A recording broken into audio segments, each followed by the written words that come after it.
Dismayado si Transportation Secretary Giovanni Lopez matapos mapag-alabang delayed ang status ng North-South Commuter Railway Project sa bahagi ng Pampanga. Yan ang ulat ni J.M. Thompson.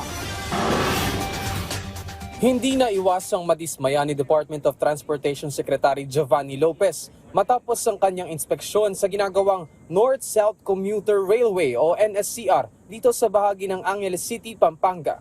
Napag-alamang delayed ang status ng construction ng istasyon kaya mas lalo pang paiigtingin ng DOTR ang kanilang monitoring sa mga ongoing construction ng NSCR para masiguro na matatapos ang proyekto ayon sa target completion. Ayon kay Secretary Lopez, inaasahang matatapos ang bahagi ng proyekto mula sa Malolos, Bulacan hanggang Valenzuela ngayong Desyembre taong 2027. Ginagarantiya po namin, nagsabi na po tayo na talagang kakayanin po natin ang partial operations dyan by December hopefully of 2027. 2020 pa umano na simula ng proyekto at simula noon, 7% pa lamang ang right of way hanggang 2025. Kaya naman mahalagaan niya ang pakikipagtulungan ng local government unit para mas mapabilis at maisakatuparan ang proyekto.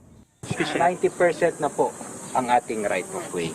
So at least makikita nyo po ngayon na umuusan na ang ating proyekto dito. Binigyang diin naman ng kalihim na mahalaga ang ganitong proyekto lalo na't parang nasa imbudo na ang mga sasakyan sa Metro Manila dahil sa pagsisiksikan nito. Makatutulong niya ito na mas mapabilis ang biyahe ng mga commuter at dagdag pa ng kalihim.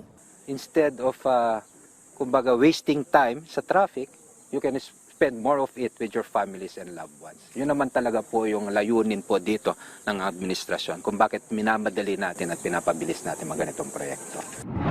Inaasahang matatapos ang kabuuan ng NSCR sa 2032 at sa sandaling matapos ito, mas magiging mabilis na ang biyahe mula Clark, Pampanga papuntang Calamba, Laguna.